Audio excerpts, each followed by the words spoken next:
Shalom. Terima kasih telah bergabung di Pelita Pengharapan. Mari membuka hati menikmati hadirat Tuhan dan menerima kekuatan baru untuk menjalani hari ini. Tuhan memberkati. Mari kita berdoa. Bapa di surga, terima kasih untuk pagi yang baru yang Engkau berikan kepada kami. Sebelum kami memulai aktivitas hari ini, lembutkan hati kami melalui firman-Mu. Ajarlah kami untuk hidup seperti Kristus, penuh kasih, rendah hati, dan tidak mudah menghakimi sesama. Biarlah Roh Kudus menolong kami memahami kehendak-Mu dan melakukannya dalam kehidupan kami setiap hari. Di dalam nama Tuhan Yesus Kristus kami berdoa. Amin. Shalom. Selamat pagi Bapak Ibu dan saudara-saudari yang terkasih dalam Tuhan Yesus. Sebelum kita melanjutkan aktivitas hari ini, mari kita merenungkan satu pertanyaan yang sederhana namun sangat penting. Apakah selama ini kita lebih mudah menghakimi orang lain daripada mengasihi mereka? Mungkin ada seseorang yang pernah menyakiti hati kita, mengecewakan kita, atau melakukan sesuatu yang menurut kita jelas-jelas salah. Tanpa disadari, hati kita menjadi kesal, marah, bahkan merasa berhak untuk menghakimi mereka. Namun pagi ini, Tuhan mengajak kita melihat sesuatu yang lebih dalam. Tuhan ingin kita belajar memiliki hati seperti hati Kristus. Hati yang penuh kasih, penuh belas kasihan, dan tidak menempatkan diri sebagai hakim atas sesama. Mari kita renungkan firman Tuhan hari ini. Seringkali seseorang yang hanya memahami aturan tentang benar dan salah akan lebih mudah menghakimi orang lain. Ketika melihat orang melakukan kesalahan, ia langsung bereaksi dengan kemarahan atau penghukuman. Itulah yang banyak terjadi pada sebagian orang Yahudi pada zaman dahulu. Mereka sangat memahami hukum, tetapi seringkali gagal memahami hati Tuhan yang penuh kasih. Karena itu, yang paling penting dalam kehidupan orang percaya bukan hanya mengetahui hukum Tuhan, melainkan mengenakan pribadi Kristus. Apa artinya mengenakan pribadi Kristus? Sederhananya, kita belajar memiliki cara berpikir, sikap, dan hati seperti Tuhan Yesus. Ketika melihat kesalahan orang lain, kita tidak terburu-buru menghakimi. Kita tetap membenci dosa, tetapi kita mengasihi orangnya. Kita menyerahkan penghakiman kepada Tuhan yang jauh lebih bijaksana dan adil daripada kita. Selanjutnya, ada satu pelajaran penting yang perlu kita pahami. Ketika seseorang melakukan kesalahan terhadap hukum Tuhan, sebenarnya ia harus bertanggung jawab kepada Tuhan, bukan kepada kita. Tentu saja, kita harus hidup dengan hati-hati agar tidak melukai, merugikan, atau menjadi batu sandungan bagi orang lain. Kita harus bertanggung jawab atas tindakan kita. Namun di sisi lain, kita juga tidak boleh menuntut semua orang untuk mempertanggungjawabkan hidup mereka kepada kita. Seringkali tanpa sadar kita merasa terganggu ketika melihat kesalahan orang lain. Kita merasa kesal, marah, bahkan kecewa. Padahal dalam banyak keadaan, perasaan itu muncul karena kita sedang menempatkan diri sebagai hakim. Coba pikirkan contoh yang sederhana. Ketika sedang mengantre, lalu ada seseorang yang menyelak antrean. Mungkin kita tidak mengucapkan apa-apa.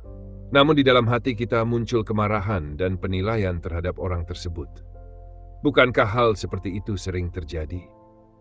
Firman Tuhan hari ini mengajak kita untuk belajar memiliki sikap batin yang benar. Bukan berarti kita menganggap kesalahan sebagai sesuatu yang baik. Bukan. Namun kita belajar menyerahkan penghakiman kepada Tuhan dan menjaga hati kita tetap bersih dari kepahitan serta kebencian. Firman Tuhan dalam Yakobus 4 ayat 11-12 berkata, "Saudara-saudaraku, janganlah kamu saling memfitnah. Barang siapa memfitnah saudaranya atau menghakiminya, ia mencela hukum dan menghakiminya. Dan jika engkau menghakimi hukum, maka engkau bukanlah penurut hukum, tetapi hakimnya. Hanya ada satu pembuat hukum dan hakim, yaitu Dia yang berkuasa menyelamatkan dan membinasakan. Tetapi siapakah engkau sehingga engkau mau menghakimi sesamamu manusia?" Melalui ayat ini, Tuhan mengingatkan bahwa hanya ada satu hakim yang sempurna, yaitu Tuhan sendiri. Mengapa hanya Tuhan yang layak menghakimi? Karena hanya Tuhan yang mengetahui seluruh kebenaran. Tuhan mengetahui apa yang terlihat dan apa yang tersembunyi. Tuhan mengetahui luka, pergumulan, motivasi, dan isi hati setiap manusia. Sedangkan kita hanya melihat sebagian kecil dari kehidupan seseorang. Karena itu, ketika kita mengambil posisi sebagai hakim, sesungguhnya kita sedang mengambil tempat yang bukan milik kita. Firman Tuhan juga berkata dalam Matius 7 ayat 1-2, "Jangan kamu menghakimi, supaya kamu tidak dihakimi. Karena dengan penghakiman yang kamu pakai untuk menghakimi, kamu akan dihakimi, dan ukuran yang kamu pakai untuk mengukur akan diukurkan kepadamu." Ini adalah peringatan yang sangat serius. Tuhan mengajarkan bahwa ukuran yang kita pakai kepada orang lain akan dipakai juga terhadap diri kita. Orang yang gemar menghakimi biasanya sulit mengampuni. Sebaliknya, orang yang memahami kasih karunia Tuhan akan lebih mudah mengampuni, karena ia sadar bahwa dirinya sendiri juga membutuhkan belas kasihan Tuhan setiap hari. Jika Tuhan begitu sabar terhadap kelemahan kita, mengapa kita sering tidak sabar terhadap kelemahan orang lain? Jika Tuhan mengampuni begitu banyak kesalahan kita, mengapa kita begitu sulit mengampuni kesalahan sesama? Pagi ini, Tuhan mengundang kita untuk melepaskan beban menghakimi orang lain. Itu bukan tugas kita. Tugas kita adalah mengasihi, mendoakan, menolong jika bisa, dan menyerahkan penghakiman kepada Tuhan. Mungkin ada seseorang yang selama ini masih membuat Anda kesal ketika mengingatnya. Mungkin ada seseorang yang pernah berbuat tidak adil kepada Anda. Hari ini, cobalah datang kepada Tuhan dan berkata, "Tuhan, aku menyerahkan orang itu ke dalam tangan-Mu. Aku tidak mau menjadi hakim. Ajarku untuk memiliki hati seperti hati-Mu." Ketika kita berhenti menghakimi, hati kita menjadi lebih ringan. Ketika kita belajar mengampuni, damai sejahtera Tuhan memenuhi hidup kita.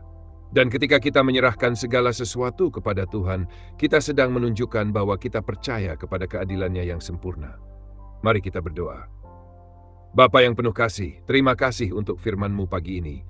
Ampunilah kami, jika selama ini kami sering menghakimi sesama, baik melalui perkataan, pikiran, maupun sikap hati kami. Ajarlah kami untuk memiliki hati yang lembut seperti hati Tuhan Yesus. Tolong kami agar tidak mudah tersinggung, tidak mudah marah, dan tidak merasa lebih benar daripada orang lain. Berikan kami kasih yang mampu mengampuni dan kerendahan hati untuk menyadari bahwa kami pun masih membutuhkan anugerah-Mu setiap hari. Kami menyerahkan setiap orang yang pernah menyakiti, mengecewakan, atau melukai hati kami ke dalam tangan-Mu. Kami memilih untuk mengampuni dan mempercayakan penghakiman kepada-Mu, sebab Engkaulah hakim yang benar dan adil. Biarlah damai sejahtera-Mu memenuhi hati kami sepanjang hari ini. Di dalam nama Tuhan Yesus Kristus kami berdoa. Amin.